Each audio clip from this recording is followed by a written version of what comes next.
The fear of being seen isn't just something that affects speakers and influencers and people who want to be present on the internet or well known.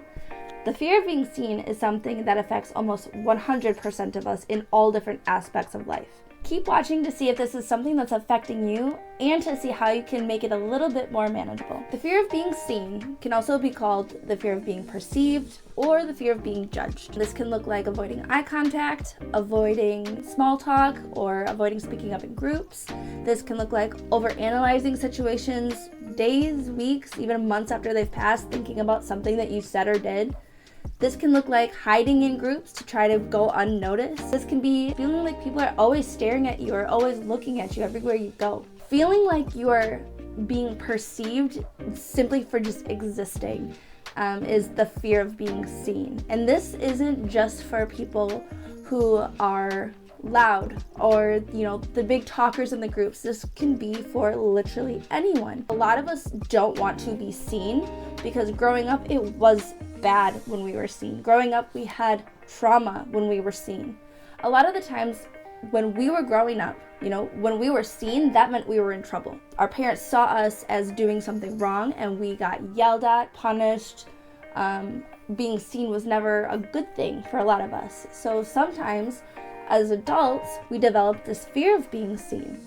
Sometimes our parents were overcritical of us, or our guardians or our family members or even our friends were overcritical. So now being seen means we're being judged. Our parents maybe always were talking about the way we dressed or the way we looked, and so now when people see us, we have that fear of, oh no, they're judging me. They are seeing me. That means that they're judging me. I know that they're judging me. So growing up, being seen wasn't a good thing, and that leaves us as adults with that fear of being seen or being perceived as it being a bad thing. A lot of the times too, when we were young, maybe we were bullied. So now we have that fear of being seen because being seen meant we were about to get bullied as a child. Being seen was bad. Being seen meant people were about to make fun of you. Being seen meant people saw me for all of these bad things. And so now you have that trauma response as an adult because as a kid, when you were seen, it was always negative. It was always bad when you were seen. So now as an adult, maybe you just say, oh, I've just always been shy. I've always been a shy person. I don't like attention. I know that for me personally, I've always been shy. I've always been a shy person. I didn't like attention. I didn't like people noticing me, especially in groups. God, that was like the worst thing ever. Spiral me into a panic attack 100% if I got noticed at a group. Or if I got called on to speak or anything like that.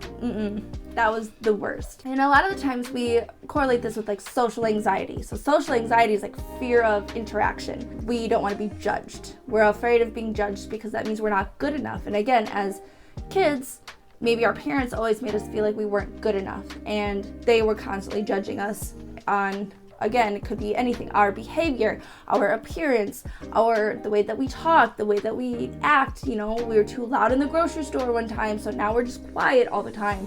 We said one wrong thing and our parents judged us, and now we have this trauma response to being shy and quiet, afraid to speak up, afraid to talk. So now you could be just thinking you're a shy person, but in reality, you have a fear of being seen. And this doesn't have to be seen by groups of people. This could be seen one-on-one. You don't want a partner to truly see who you are because you fear that there's something wrong with you, because growing up you were told that something's wrong with you. You shouldn't talk like that. You shouldn't look like that. You shouldn't dress like that.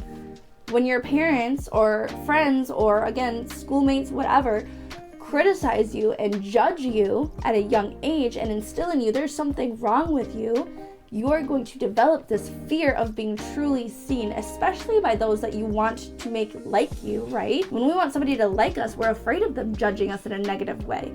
So then we develop that fear of being seen. Another stem that humans have from wanting to be accepted and the fear of judgment goes way back to like caveman age.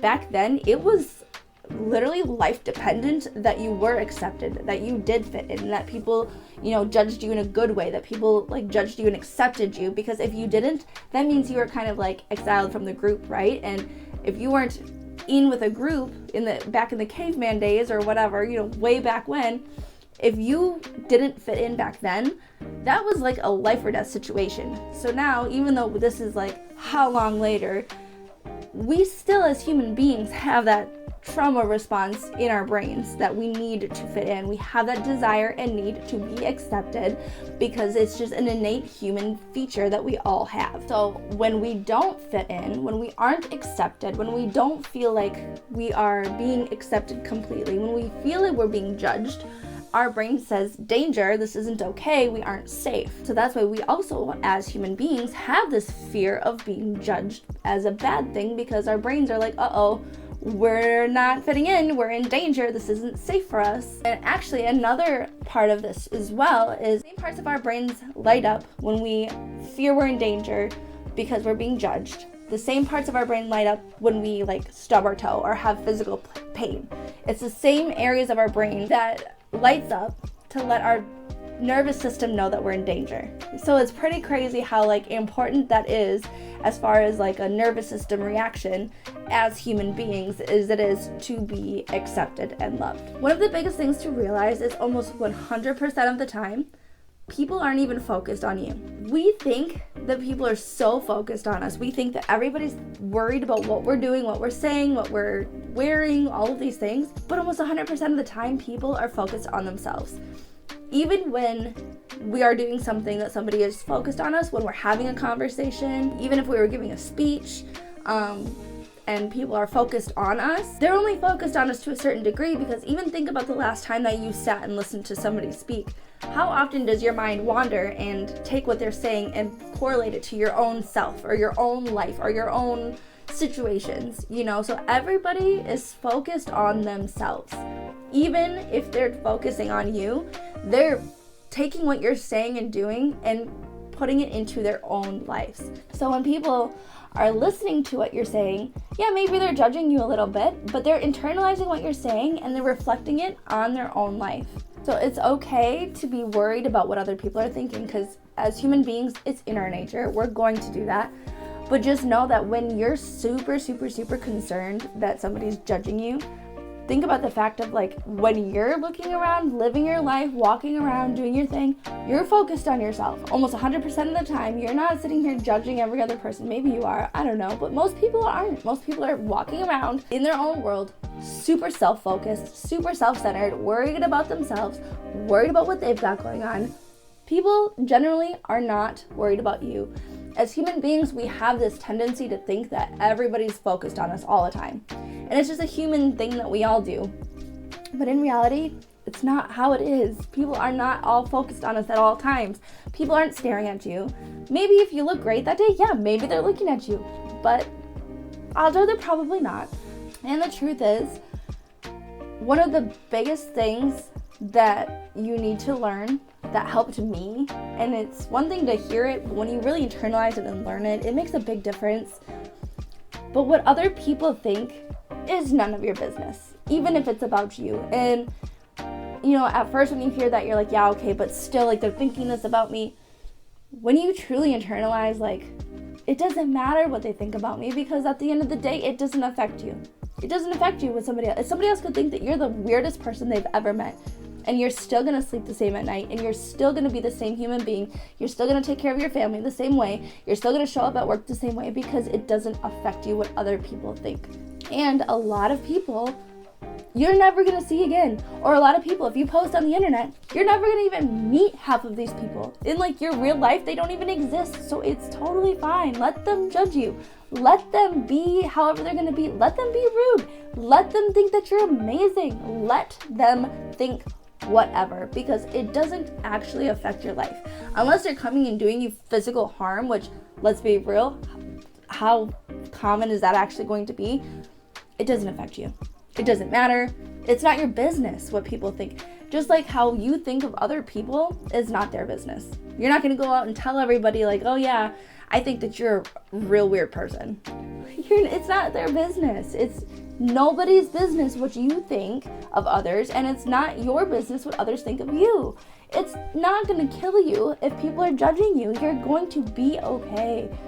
Get comfortable being weird. Dress a little bit funky one day. If you like an outfit and it's a little bit out there, wear it. wear it. The first 5 minutes, yeah, you might be a little bit uncomfortable and embarrassed and whatever. An hour later, you're not even going to realize that you're wearing that outfit. It's going to be fine. Another great thing to do to really put you into this like not caring about being seen is saying hi to strangers. This was something that made me like really come out of my shell when it came to this, is just starting to say hi to people like at the store, whatever. Like, I used to be terrified of like random people saying hi to me. Like, please don't notice me, don't acknowledge me, I'm not here. But now it's like, I'll say hi to random people, like, oh, good morning, how are you? Now I'll be the one to go up to people and say, good morning, how are you? Or like give a random compliment. It's the best thing you could do, is just give somebody a random compliment, somebody you don't know. They're gonna think about it all day in the best way. Like, this is a great way to like not only help you with your feeling seen, but you're helping somebody else feel seen in a great way. That exposure therapy is the most progressive way to heal this in your brain. Another thing to think about is like, what are you losing by being so afraid to be seen? So for me personally, the past year, I've done all of this healing work and like learning on all types of things like consciousness and empowerment and all these things. And I have all of these great things to share, but I had this huge fear of being seen. I had this huge fear of being judged. I didn't want anyone to judge me for posting on the internet, and I didn't want people to judge me for going and speaking and all of these things. But by not sharing what I have to share, I was like, other people are missing out. People who could really benefit from learning the things that I have to say are never going to hear them from my voice. They might never hear them at all. They might never benefit from learning the things that I have to share because I'm not stepping out of my comfort zone and sharing them. So for me, I'm losing out on helping other people heal and learn and be educated because I wasn't willing to be seen enough to share what I had to share. So I was losing out on that. So what are you losing out on by this big fear of being seen that is really not even that big? It's not even that scary. It feels suffocating.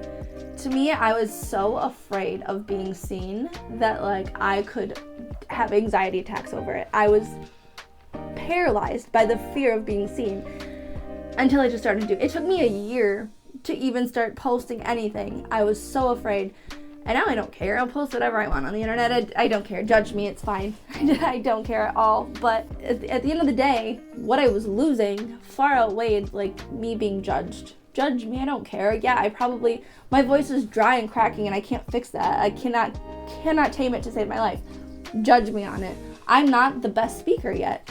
Judge me on it. Like, I don't care if I get judged because I know that my message is far more important than what some random Sally Sue has to say about what I'm saying and how I'm saying it. And that person probably has this same fear of being seen. They're just judging me on it. And anybody's judgment, this is a total side tangent that I could probably make its own video on.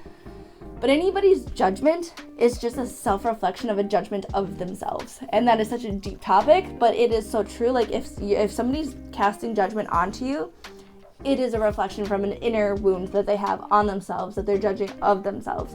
So don't even stress it. I will say that, like I had said, I was the most shy. When I say I was the most shy kid, like I was the most shy kid.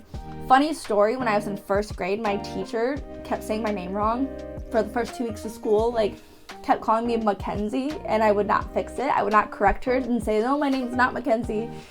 To the point where my mom had to like call her and say, oh, she's scared to tell you, but that's not her name. I was so shy.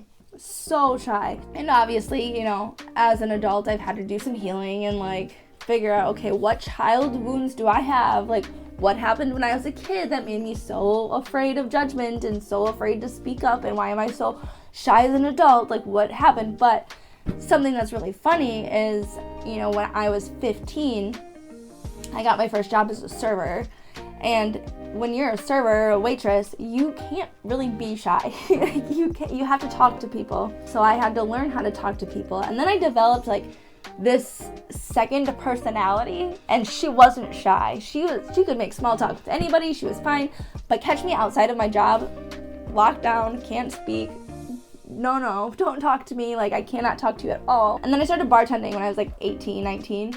And you really, really need to have a personality to bartend, at least to be good at it. Like, you can't be shy for that. And again, I had this personality for when I was working, who was very outgoing. As soon as I was outside of work, like, super shy, was very quiet, was not able to come out of my shell at all. Like, so then it really took like sitting down, figuring out, why am I so quiet? Why am I so shy? Where in my childhood did this stem from? Finding the root cause of where was I judged as a kid? Where did it come from? Finding that root cause, and then sitting with my inner child, helping heal that. And now, as you know, I'm very outgoing and I'm not shy, and I can talk to anybody. It's just funny how like I not only was super shy, but got into a career for 10 years. I have been a server for 10 years and had a whole other personality just to avoid healing this like fear of being seen. I had a whole fake persona. To the point where sometimes I would even like lie about things that I liked to tables when they would ask me questions, because I was just so afraid of conversation and being authentic, people seeing the real me. And now I'm like, this is who I am. Like, I have the most solid people in my life that I've ever had. I am the most authentic now, and I have the most solid people in my life now that I ever had, and I'm not fake at all. Like, this is who I am 100%. So detaching yourself from the opinion of others is going to really, really save you in the long run. It can be really difficult at first and really challenging, because you're like, I need people to like me. I need people to think that, you know, I'm cool or okay, whatever. When you really detach yourself from that need for people to like you and that need for people to accept you, and you know that like you accept yourself, you love yourself, and you know that you're really cool, and the right people are going to love and accept you, and forcing yourself into a box to be accepted by the wrong ones is just going to cause you more problems in life than you really need. As soon as you get to that point, life is going to get so much better and so much easier. You're going to really, really feel genuinely seen and heard by the right people, and you're going to have the most authentic, genuine relationships in your life, and you are going to feel so much better, and you're not going to feel like a shy person. You're not going to feel like you don't fit in. You're not going to feel like you don't belong in these conversations or these groups or these settings. You're going to just be happier in general all around. I hope that you were able to gain something from this video today. Let me know what helped you down below. To follow along, please subscribe. I have lots of fun videos coming. Other than that, I will see you in the next one. Bye!